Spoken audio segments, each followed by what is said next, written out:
Olá, eu sou o Guto e hoje vamos conhecer mais 3 histórias sobre aventuras em cavernas que acabaram dando terrivelmente errado.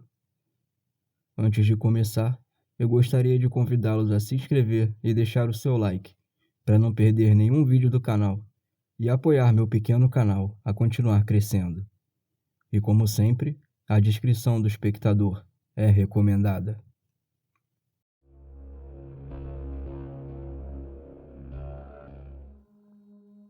Seguindo em direção ao leste do Alabama, existe uma trilha no meio da floresta que fica a apenas 30 minutos da cidade de Huntsville. Inicialmente, essa trilha parece ser como dezenas de outras na região. Ela é cercada por árvores e rochas e atravessa por alguns pequenos riachos. Mas enquanto você continua descendo, as colinas começam a aparecer de ambos os lados. Conforme você continua indo mais a fundo na floresta, as colinas continuam crescendo, até se tornarem quase como um cânion. Seguindo mais adiante, é possível avistar um penhasco, que parece ser o final da trilha. Mas indo até ele, o chão revela um enorme poço, com mais de 50 metros direto no solo. Esse é o poço de Stevens Gap. Ele é uma das 2 entradas para a caverna de Stevens Gap, e de longe a maneira mais perigosa de entrar. A outra ponta da caverna é uma área plana, que é decente para entrar caminhando. Mas essa trilha segue direto para a abertura, e é muito fácil escorregar e cair nela se você não estiver prestando atenção aonde pisa. E com a profundidade que tem, é quase certo de que não sairá com vida se você cair. Mas para chegar ao fundo, você tem que descer usando rapel por uma série de túneis úmidos e escorregadios. Como na maioria das cavernas, isso requer equipamentos de proteção, como um capacete com lanterna fixa, por causa do quão escuro é lá embaixo, mesmo com essa grande abertura. Felizmente, poucas pessoas podem se aventurar no local, já que a caverna se encontra em uma área privada e apenas pessoas autorizadas podem percorrer a trilha. Isso ajuda a conservar a caverna, além de evitar que alguém entre e caia no poço acidentalmente. Especialmente à noite, quando o perigo fica oculto pela escuridão e a abertura não é facilmente distinguível da trilha. Em agosto de 1997, uma mulher chamada Karen estava visitando Stevens Gap para fazer uma exploração.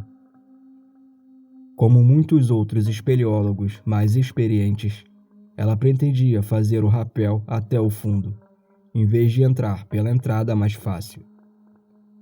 Ela e o grupo com quem estava chegaram à entrada e montaram a âncora de rapel perto da borda, aparafusando-a em uma das enormes pedras.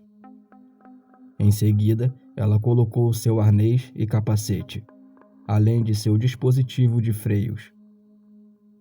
Os freios são basicamente um dispositivo que permite que você controle a velocidade de descida. Uma vez que todos os equipamentos estavam prontos, Karen agarrou a corda, andou até a borda do poço e lentamente recuou sobre a borda, enquanto deixava a corda passar pelo seu dispositivo de rapel. Ela se despediu de seus colegas, dizendo que esperava por eles lá embaixo. Depois, deu alguns passos para trás, até que finalmente ficou suspensa, sobre nada além do ar. No começo, nada parecia fora do normal, e ela desceu os primeiros 3 metros, depois 7 metros, alcançou os 10 metros, e a cerca dos 15 metros, a corda passou direto pelo dispositivo de freio, e Karen despencou todo o resto do caminho até o fundo do poço. Sem que ninguém notasse, Karen havia passado a corda errada pelo seu arnês. A corda que ela passou era a corda de segurança, que não tinha o nó na ponta, que serve para evitar que passe direto pelo dispositivo. Sem ela perceber, a corda atravessou o dispositivo, escorregou por entre seus dedos e a lançou no fundo do poço de Stevens Gap, em uma queda fatal. Seu corpo foi mais tarde recuperado do fundo, e tragicamente, ela não foi a única pessoa a ter perdido a vida no fundo desta caverna. Houve outros incidentes similares a esse que ocorreram nas últimas décadas. Alguns foram devidos ao rompimento da corda, outros por falha de equipamento e escorregões acidentais. Apenas entre os anos de 2015 a 2019, 4 pessoas perderam a vida no final desta trilha aparentemente comum no meio da floresta. Esse acidente mostra o quão perigoso pode ser uma aventura desse tipo, mesmo para profissionais experientes e com os equipamentos certos. Talvez tenha sido por excesso de confiança, ou talvez eles estivessem apenas distraídos. Mas é certo que nem ela, nem os seus colegas verificaram os equipamentos uma segunda vez, antes da tentativa de descer o enorme penhasco. Em maio de 1990, 5 mergulhadores se reuniram perto da nascente de Other Springs, na cidade de Gainesville, na Flórida. Eles se encontravam em todas as primaveras para realizar uma série de mergulhos em cavernas subaquáticas e nascentes, e nesse ano não seria diferente. A Flórida é perfeita para isso, devido ao grande número de nascentes com águas claras e repletas de vida. Apesar de Other Springs não ser uma fonte profunda, com cerca de 15 metros de profundidade, a água é muito límpida e com temperaturas agradáveis o ano todo. Depois que o grupo vestiu os equipamentos e começou a explorar a água, todos nadaram até o fundo da fonte para verificar uma grande rachadura que corre ao longo do chão. Muitas dessas fontes se abrem em um grande sistema de cavernas subaquáticas em seu fundo. Other Springs é uma delas. Há uma passagem horizontal dentro da grande fenda que corta o fundo do lago. Todos os 5 desceram até a fenda e viram que ela se abria ainda mais em um semicírculo rochoso. Infelizmente, ninguém do grupo tinha certificação para cavernas. Então, esse era o ponto até onde eles puderam ir com segurança. O grupo era composto por Jack, que era a mergulhadora mais experiente entre eles, com mais de 100 mergulhos em seu currículo. Além dela, estavam os irmãos Ron e Alan, e mais 2 amigos chamados Chris e Ken. Ron já havia feito 52 mergulhos, enquanto os outros tinham menos de 7 mergulhos cada. Definitivamente, eles não tinham experiência o suficiente, nem sequer para pensar em entrar no túnel. Enquanto eles olhavam para dentro, Jack notou que Ken parecia querer entrar para ver como era. Ela chamou sua atenção e balançou a cabeça dizendo para não entrar. E sabendo que ela era a mais experiente entre eles, ele lhe deu um sinal de ok. Em seguida, ela apontou para o seu medidor de ar, chamando a atenção dos outros de que era hora de voltar para a superfície. Então, ela começou a nadar para cima, imaginando que os outros 4 amigos estariam seguindo logo atrás dela. Mas ignorando os avisos, Ken decidiu entrar na caverna antes de voltar para a superfície. Ele não sabia ainda, mas essa seria a pior decisão da sua vida. Os outros mergulhadores perceberam e tentaram dissuadi-lo, mas em pouco tempo, Ken estava entrando no túnel. Eles instintivamente foram atrás dele para ter certeza de que ele não se perderia. Mas logo que entraram, todos ficaram animados enquanto verificavam as passagens e conheciam uma paisagem que parecia ser de outro planeta. Eles imaginaram que quando terminassem, eles só precisariam refazer o caminho que seguiram e iriam sair novamente sem problemas. Quando Jack chegou à superfície, ela olhou para baixo e viu que ninguém a havia seguido. Nessa hora, seu coração acelerou imediatamente. Além de terem desobedecido o conselho da mergulhadora mais experiente do grupo, ela não poderia simplesmente afundar na água e ir atrás deles.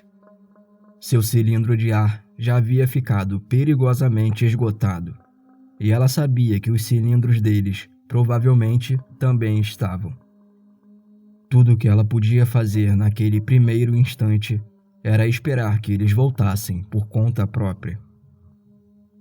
Ela ainda avistava muitas bolhas subindo da entrada, então ela esperava que eles apenas entrassem e saíssem rapidamente antes de voltar à superfície.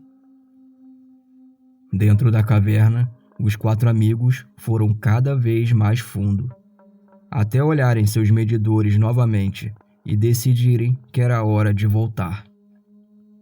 Entretanto, assim que eles deram meia volta, todo o lodo do fundo que eles estavam levantando os alcançou e os cegou completamente. Eles não conseguiam ver as paredes nem o teto, e era difícil até mesmo saber onde era o teto e onde era o chão da caverna. Em pouco tempo, eles estavam hiperventilando e nadando em pânico. Eles nadaram aleatoriamente, batendo nas paredes e no teto, enquanto respiravam muito mais ar do que deveriam. Milagrosamente, Ron avistou uma luz. De alguma forma, mesmo em pânico, ele tinha encontrado a saída e imediatamente nadou de volta para a superfície. Assim que Ron emergiu, ele olhou ao redor e viu Jack parada na margem. Ele perguntou a ela onde os outros estavam. Em sua mente, ele havia estado lá por um longo tempo, então pensou ser a última pessoa a emergir. Na realidade, ele foi o primeiro a emergir. Todos os outros ainda estavam em algum lugar lá dentro. Jack pensou em entrar no túnel, mas com um pouco de ar restante, ela sabia que isso seria um grande erro. Enquanto eles estavam tendo essa conversa, um homem se aproximou e perguntou se estava tudo bem. Ele tinha visto todos descerem e apenas 2 voltarem. Ele perguntou se eles eram certificados para cavernas, e assim que eles disseram que não, o homem saiu correndo. Por acaso, havia um churrasco acontecendo naquele dia, com a presença da lenda do mergulho, Woody Jasper. E por sorte, ele tinha todo o seu equipamento com ele, na parte de trás da caminhonete. Em pouco tempo, ele estava correndo e se equipando para entrar na água. Ele sabia que a chance de tirá-los vivos eram muito baixas, devido ao tempo em que já estavam lá embaixo e aos equipamentos que levavam. Woody entrou na água e foi direto para a entrada da caverna, e viu que estava livre de qualquer lodo. Isso significava que ninguém tinha passado por essa área por algum tempo. Então, os 3 que ficaram lá dentro não estavam perto da saída. Quando ele entrou nos túneis, ele teve quase certeza de que seria uma recuperação corporal. Enquanto nadava, ele chegou a uma bifurcação. O lado esquerdo estava com as águas límpidas e o lado direito estava com a água nublada. Ele decidiu seguir pelo túnel da direita e imediatamente pareceu ter escolhido certo, já que ele avistou uma máscara de mergulho no chão do túnel. Os mergulhadores em pânico geralmente perdem suas máscaras ou as tiram pouco antes de se afogar. Então a máscara afunda enquanto seu corpo permanece no lugar. Depois, Woody olhou para cima da máscara e viu 4 pernas amontoadas em uma fenda, mas ele não conseguia ver suas cabeças porque estavam em uma pequena bolsa de ar. Ele liberou um pouco do seu próprio ar para borbulhar e sinalizar para eles, mas ninguém respondeu. Então, ele tentou puxar suas pernas e parecia que eles estavam inconscientes. Essa bolsa de ar foi criada pelo ar expelido em mergulhos e não tinha oxigênio suficiente para mantê-los vivos. Em algum momento eles desmaiaram e agora estavam lentamente sufocando. Ao perceber isso, ele agarrou um deles e imediatamente foi para a superfície. Quando saíram da água, Jack viu que era Alan. Ele estava com sinais de hipóxia e não estava respirando ou respondendo. Imediatamente, eles iniciaram as manobras de reanimação, enquanto Woody voltava para a caverna. Assim que chegou aos outros mergulhadores lá embaixo, ele notou que um deles estava movendo os pés. Aparentemente, ele havia recuperado a consciência. Woody nadou até ele e segurou sua mão para tranquilizá-lo de que havia ajuda. Na superfície, a reanimação continuou. Em pouco tempo eles notaram que os olhos de Alan se abriram e ele pareceu ter retomado a consciência. Ele ainda tinha muita água em seus pulmões e não havia como determinar se havia sofrido algum dano cerebral, devido ao longo tempo que ficou sem respirar, mas pelo menos ele estava vivo. De volta ao túnel, Woody dividiu seu cilindro de ar com o outro mergulhador durante todo o caminho de volta, e quando romperam a superfície, Jack viu que aquele era Chris. Incrivelmente, ele foi capaz de sair da água por conta própria. Agora, apenas Ken permaneceu no túnel, e Woody rapidamente voltou até lá para salvá-lo. Mas infelizmente, após retornar à bolsa de ar, Woody o encontrou sem vida. Ao contrário dos outros dois, ele não resistiu até ser resgatado e acabou se afogando. Ele foi levado de volta à superfície e a reanimação foi realizada, mas ele não recuperou a consciência. Assim que saiu da água, Jack notou que ele estava diferente dos outros e imaginou que não haveria como salvá-lo. Infelizmente, ela estava certa. Dentre os 4 mergulhadores que entraram na caverna subaquática naquele dia, apenas Ken não foi resgatado com sucesso. Se você é inscrito no canal, provavelmente já assistiu ao meu vídeo sobre o desastre na caverna de Mossdale. Ela faz parte de uma rede de túneis subterrâneos localizados no Parque Nacional de Yorkshire Dales, na Inglaterra. Nesse Parque Nacional, há mais de 2.500 cavernas conhecidas, e provavelmente ainda existem algumas que não foram descobertas. Muitas delas são conectadas por passagens extremamente estreitas, enquanto outras são enormes sistemas de labirintos distintos, com câmaras tão grandes que seriam capazes de acomodar edifícios inteiros. A cerca de 1 hora de distância do Parque Nacional fica a escola Ted Caster, e é comum os alunos serem levados para expedições nas cavernas ao menos uma vez por ano. Ao contrário do que muitas pessoas imaginam, nem todas as cavernas possuem túneis estreitos e claustrofóbicos. Existem cavernas que permitem que iniciantes explorem o mundo subterrâneo sem correr grandes riscos. Essas foram as condições que os alunos se propuseram a vivenciar em novembro de 2005. Eles adentraram o parque e fizeram a caminhada de 45 minutos através das colinas verdes do interior da Inglaterra, ao longo de trilhas demarcadas com pequenos muros de pedras em ambos os lados. Os alunos fizeram seu caminho mais fundo no Parque Nacional Yorkshire Dales, antes de chegar a uma depressão em uma das colinas. À distância, isso parece nada mais do que um pequeno declive na encosta, completamente coberto de arbustos e com um toco de árvore ao lado. Mas conforme você se aproxima, pode ver que essa depressão continua indo para a encosta e, eventualmente, se transforma em uma abertura. Essa abertura é, na verdade, a entrada para a caverna, conhecida como Buraco de Manchester. Como muitas na área, não há nenhuma indicação da existência dos enormes túneis sob a superfície da Terra.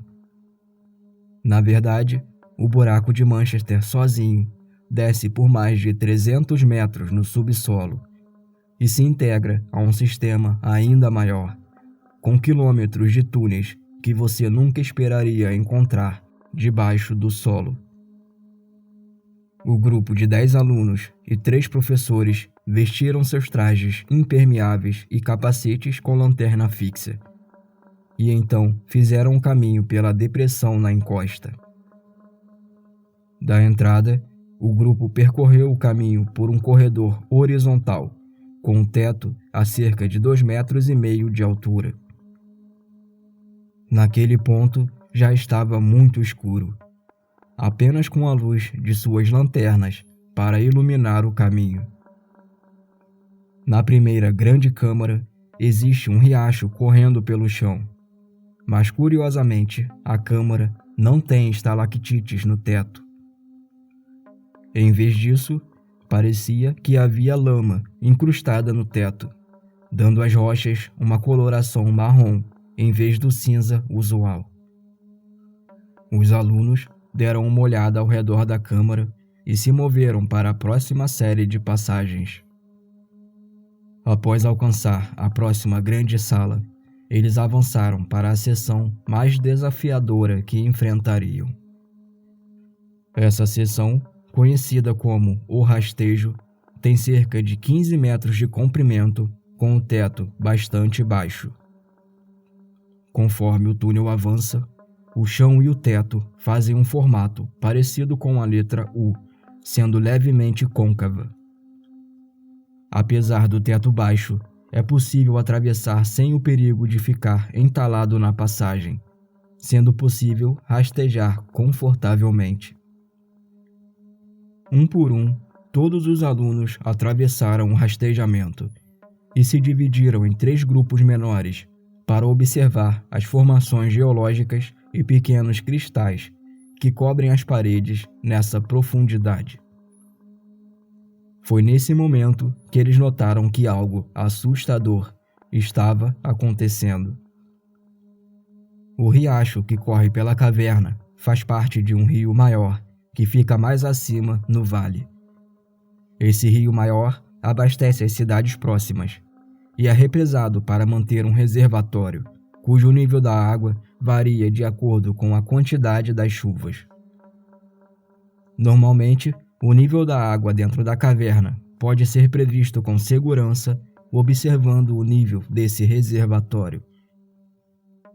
Quando a água atinge determinado nível, significa que a caverna estará inundada, enquanto se estiver abaixo desse nível, a caverna estará quase seca. Naquele dia, a água estava alta, mas não a ponto de atingir os marcadores, e como não havia previsão de chuva, a visita à caverna parecia segura. Porém, enquanto eles estavam explorando, ventos fortes começaram a soprar repentinamente, causando enormes ondas no reservatório. Essas ondas se chocavam contra a represa e parte dessa água escoava rio abaixo, fazendo o nível do rio subir vários metros em poucas horas. E como a caverna era parte do escoamento desse rio, toda essa água escoou diretamente para ela. E essa era a razão pela qual parte do teto da caverna era revestida com uma lama marrom. Ela tem tendência a inundar completamente. Conforme os alunos exploravam, de repente, em poucos minutos, a água subiu da altura do tornozelo até a altura do peito. E com a rapidez que isso aconteceu, todos entraram em pânico e começaram a correr em direção à saída. Cada um dos grupos menores seguiu pelos corredores, lutando contra a correnteza de água gelada que entrava. Quando chegaram ao rastejamento, apenas alguns podiam atravessar de cada vez, atrasando a saída do grupo, até o momento em que o fundo do chão, no formato de U, ficou completamente submerso. Com isso, os alunos que faltavam sair precisaram prender a respiração e rastejar na água fria até sair do outro lado. Por último, faltavam atravessar 2 alunos e um professor chamado Joey.